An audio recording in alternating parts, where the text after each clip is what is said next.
Good evening. Today I am joined by Brothers Jackson Videos to tell you 6 stories about witchcraft, cults, and the occult.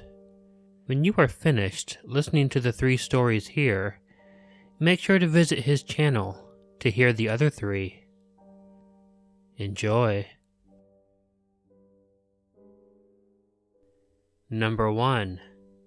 Leafland. When I was a very young boy, my family tended to move around a lot. My dad wasn't really great with how he handled money, I guess. We never had very much, and he would sometimes spend it on beer instead of rent, and we would have to get up and leave. This usually had us living in very rural areas simply because they were cheaper. When I was 12, the place that we moved to in a rural area around South Point, Ohio, was one of my favorites. It was a very big house. It actually had 7 bedrooms. Parts of the house were unfinished, but that didn't matter to me. At the age of 12, the size was pretty impressive to me. Also, the house was sitting up on a hill that had a vast forest behind it to explore. And at the age of 12, I definitely went out and explored it. A month or so after we moved in, I came across this beautiful clearing in the woods. 2 trees had fallen down next to a small creek. Between the logs and the creek was just a nice open area covered with leaves. Being the creative 11-year-old that I was, I decided to give the area the brilliant name of Leafland. I had never had a clubhouse or treehouse or anything of the sort before, so Leafland was sort of like my secret area. I would take books, go out and sit against a log and read. I never told anyone about it, and I would spend a lot of time that I could there. But simply because I loved Leafland didn't mean I spent all of my time there. I was still the type who liked to go out and explore the area, so I tended to do that. One afternoon, as I was out exploring, I actually got lost. This wasn't as hard to do as it might seem, though, because it was a very rural area. And being 12, I really didn't know much about navigating using the sun or anything. I ended up out in the woods so late that it had begun to get dark. I had to drink from the creek, something I couldn't even imagine doing nowadays. And I was very, very hungry. Out of the desire to not get too thirsty, I walked along the creek as I tried to find my way back home. I finally felt happy when the area not only began to look familiar, but I recognized that the creek I was following was leading me to Leafland. This made me very happy because I knew the way home from Leafland and would easily be able to find my way home in the dark. And by that point, it had gotten very dark. My happiness, though, began to ebb away as I got closer to Leafland. Because, as I got closer, I realized that it wasn't as dark in my clearing. In fact, as I got very close, I smelled what unmistakably was a smell of fire. I panicked, thinking that my beloved secret area was on fire, and worse, that it could be spread all over the forest. Not realizing that it would be smarter for me to run home, I continued towards Leafland, concerned. As I got closer, I realized, though, that the forest hadn't been on fire. I looked, and actually saw that several people were in Leafland. They had built a fire in the middle of the clearing. There were 5 of them, and they were scantily dressed, like in loincloths. and they were chanting something. I was scared, so I didn't get too close to see what was going on. But from what I did see, it was very freaky.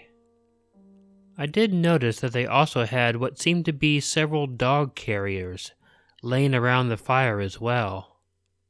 However, when one of them got up and opened up a carrier, it wasn't a dog that they took out. It was a possum. Too scared and not wanting to get caught, especially by somebody who keeps a possum in a dog carrier and sits outside almost naked around a fire, I quietly slipped out of the area and found my way home. I didn't sleep well that night, freaked out by whatever I'd seen. I also didn't tell anyone because I had some irrational childhood fear that if I had told anyone, the people may have known that I had told. Yeah, silly, but I was a kid. I also didn't go back to Leafland for a couple days. However, it didn't take long for my curiosity to get the better of me, and 3 days later, I returned to my sanctuary. I really wish that I hadn't. When I got back to Leafland, what I saw gave me nightmares for years. There were mutilated possum carcasses all over the area. Possum legs had been severed and nailed to the trees. Possum heads had been decapitated and hung from the trees. Gutted possum bodies with their entrails hanging out had been hung from the trees as well. And there was dried blood everywhere. I immediately went over to the creek and barfed up everything I had in my stomach. My beloved secret place had become a sadistic torture ground for possums and had become a resting place for their mutilated corpses. I ran home. I never explored those woods again, and I never went back to Leafland. It didn't really matter, though. We didn't live in that house very long, and this time, I was happy as hell when we left. Where I live is one of those everybody knows everyone communities. It's rural and isolated with a low hundreds population. I've grown up here my whole life and my best friend Jenny has experienced most of it with me. Jenny was a sweet girl and never did anything to harm or upset me, but did everything to help me and make me happy. We did everything together, from bike rides through the woodlands to water fights in the summer. She was my best friend and I never thought we'd fall out. I could never see this coming though. In our final year, before college, me and Jenny decided to spread our wings and move a few cities away to the university there. It was close to exam time and we were studying hard. About a month before our exams, I'm not sure how it happened, but Jenny began mixing with some odd kids. They were like early 90s goths, and though not a bad thing, each to their own, they were known troublemakers, and I noticed a change in Jenny.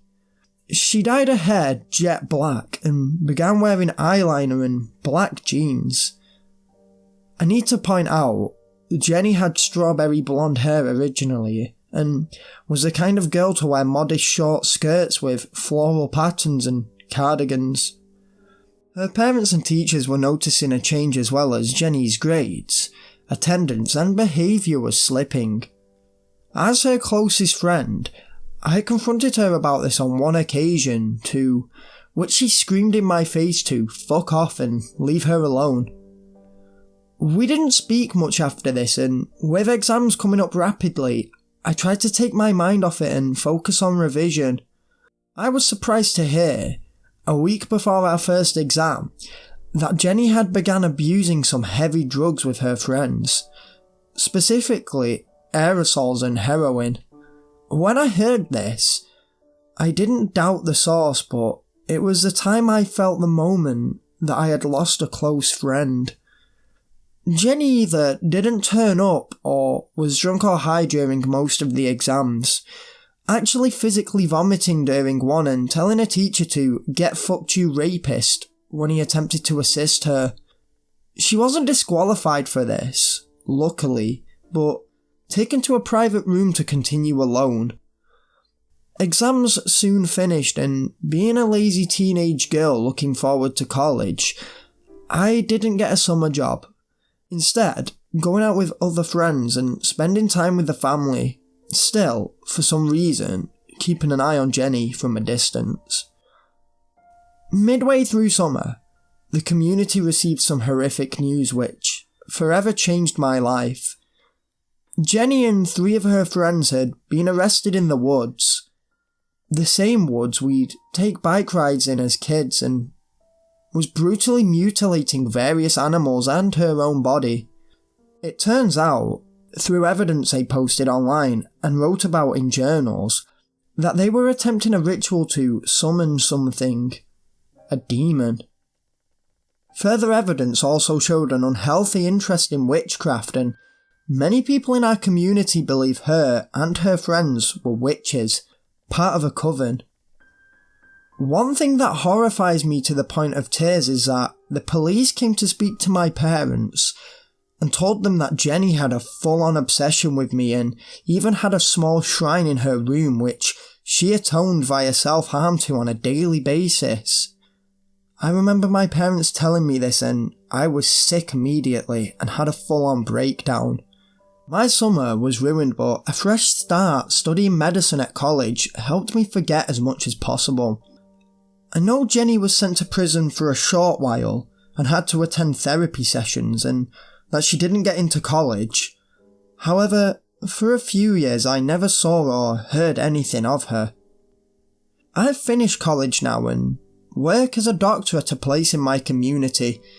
A few days ago, a road was closed because of an accident and I took a detour. I drove past a pretty dodgy part of the community. Even in tiny communities are those bad areas. And saw Jenny on top of crushed boxes and old sleeping bags. She was still clearly abusing drugs and was a shadow of the sweet girl I knew from childhood. She had been left to fend for herself as her family moved away after her arrest. Now, for the weirdest part of all. I was walking with my son and husband through the woods on a nice summer's day when my son rode his bike into the bushes. I ran to go and help him and caught a strong stench. Behind my son, pinned to a tree, was a half-flayed squirrel. It was a disgusting sight, but all I could think was to get my son away calmly and of Jenny. I don't know what to do. I have no proof it's her, but it seems suspicious. Is she back to her old tricks? Nobody has noticed, and in a community where everybody knows everyone, that's weird.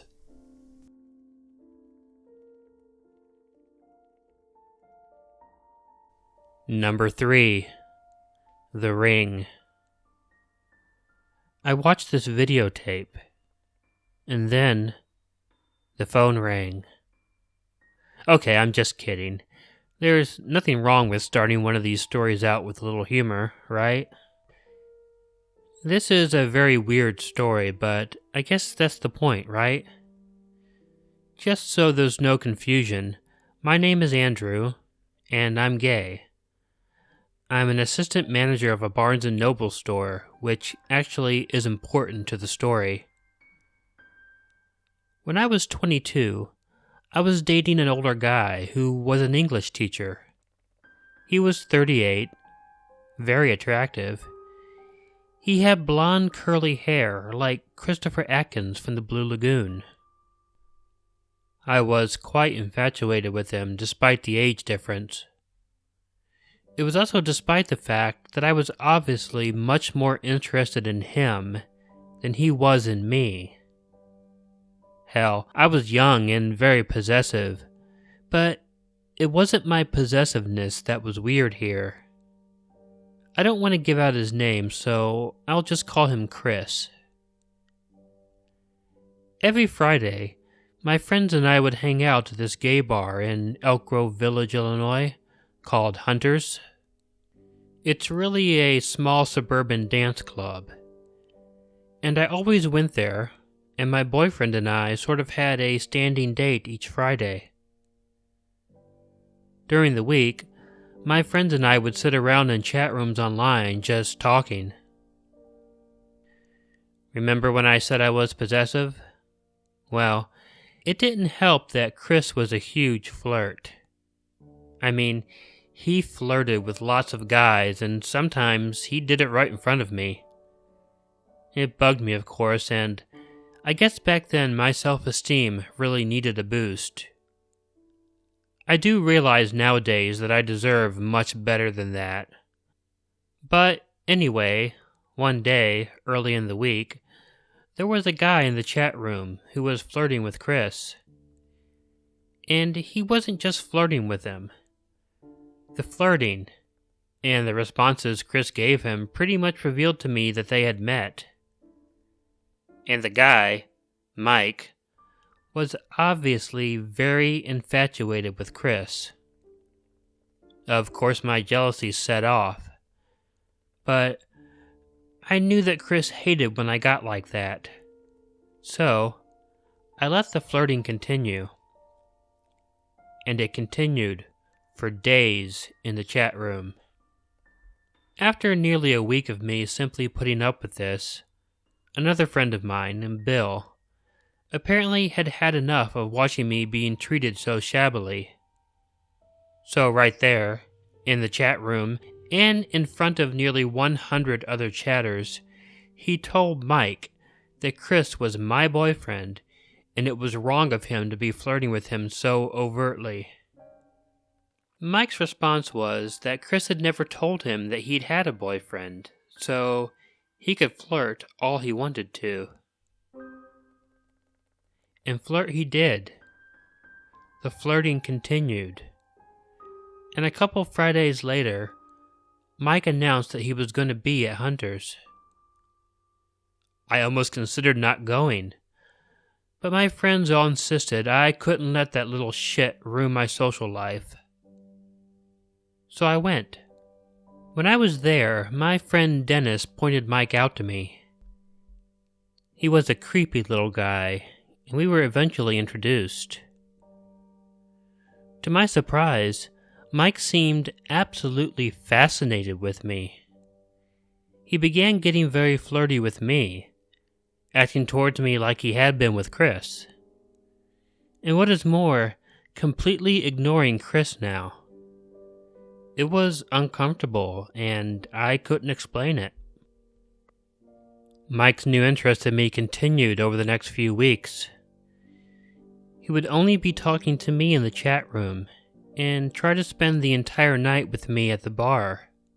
After a few weeks of this, one night at the club, about 2 a.m, Mike asked me to come outside to talk to him. I really didn't want to, but I really didn't want him to get annoyed and return back to flirting with Chris. So I went outside, and Mike started telling me how he felt really fortunate to have found me as a friend. He told me he wanted to give me something. He reached into his pocket and pulled out a pewter ring. It was a large ring.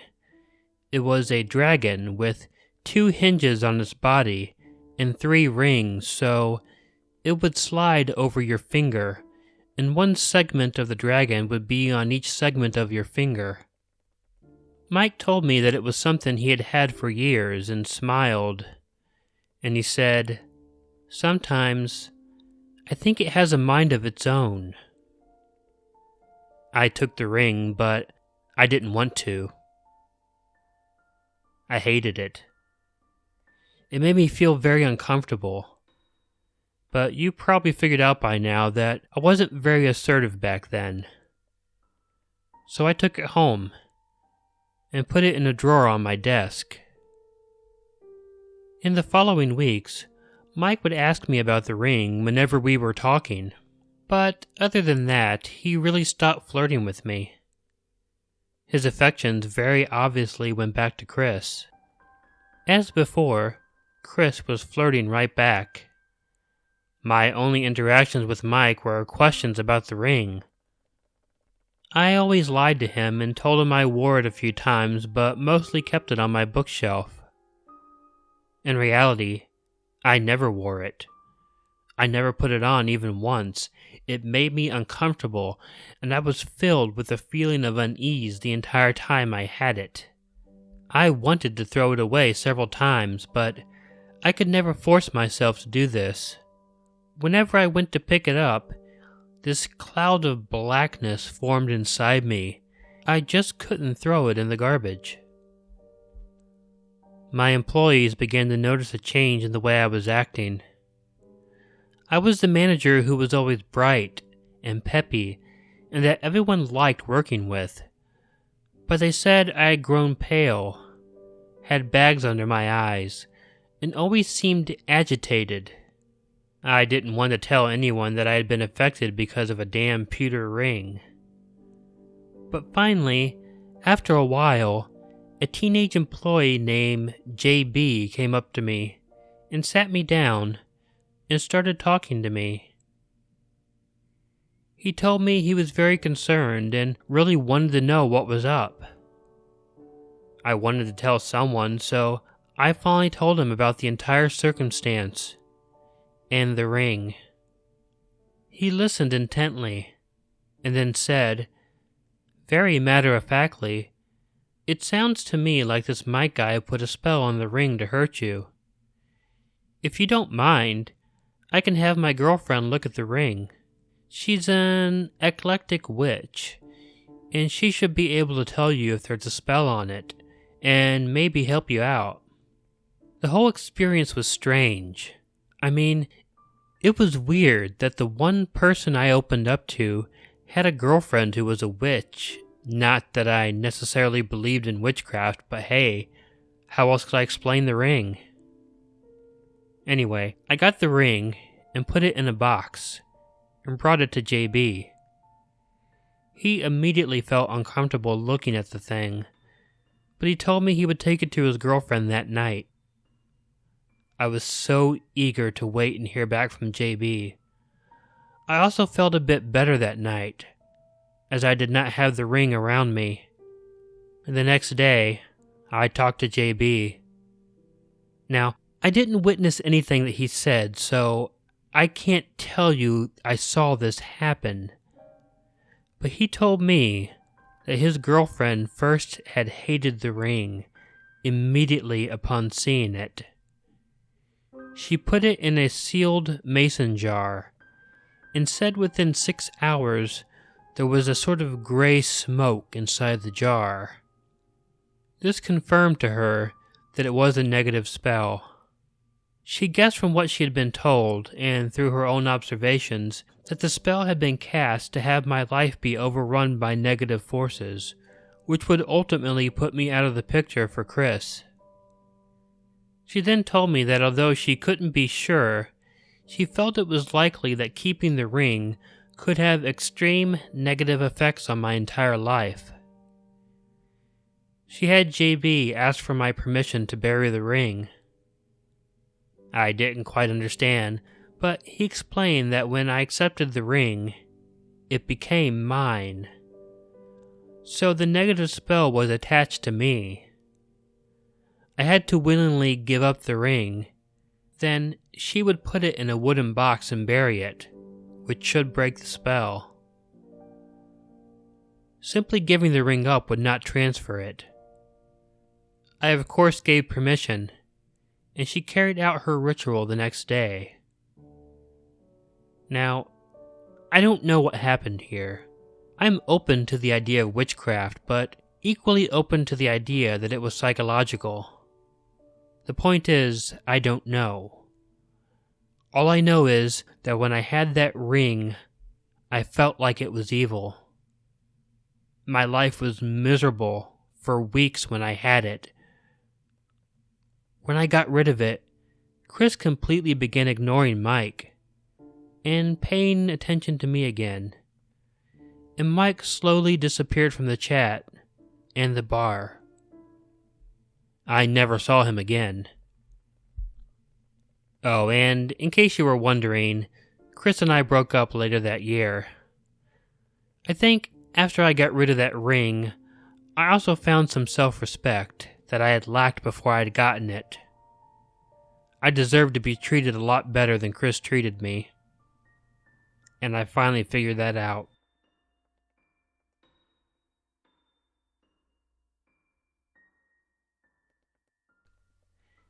Hey all, Killer Orange Cat here. If you like this video, please let me know by hitting the like button.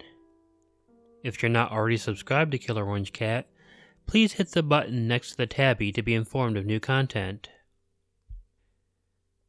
I'd like to thank Brothers Jackson Videos for his wonderful work on this collaboration. Once you're done listening here, please make sure to go to his channel to check out the second half of this collaboration, and to subscribe. I think you'll really enjoy his work. The link is provided both in the description and in the video. Also, it looks like I just hit 9,000 subscribers while I was making this video. It had been a personal goal of mine to get to 10,000 before my birthday on May 23rd. This doesn't really seem likely, but that's unimportant really. I appreciate every subscriber and all the support that you have given me and my fellow horror narrators. Speaking of such, my friend Blue Spooky actually hit 9,000 subscribers this morning, so congratulations to him. When he and I first collaborated, he had about 180 some subscribers compared to the 3,500 that I've had, and now he's passed me up, so I think that goes to show how good he is at what he does. He's definitely one of my favorites. Congratulations, my friend. Also, one of my very first subscribers, Austin Lidster, requested a shout out, and although I don't make it a habit to do those, he has been with me from the beginning, so I appreciate that and am giving him the shout out. I'm going to be posting a video up in the next couple of days about my upcoming visit to Waverly Hills Sanatorium on May 28. As I've mentioned before, this is a purported haunted abandoned tuberculosis hospital and insane asylum, and me and some friends will spend an entire night there. I want to give some background on the place, so please look forward to that video coming up. Other than that, please enjoy the other half of this collaboration, and remember to check in your closet and check under your bed, because you never know where a killer orange cat might be hiding. Good night.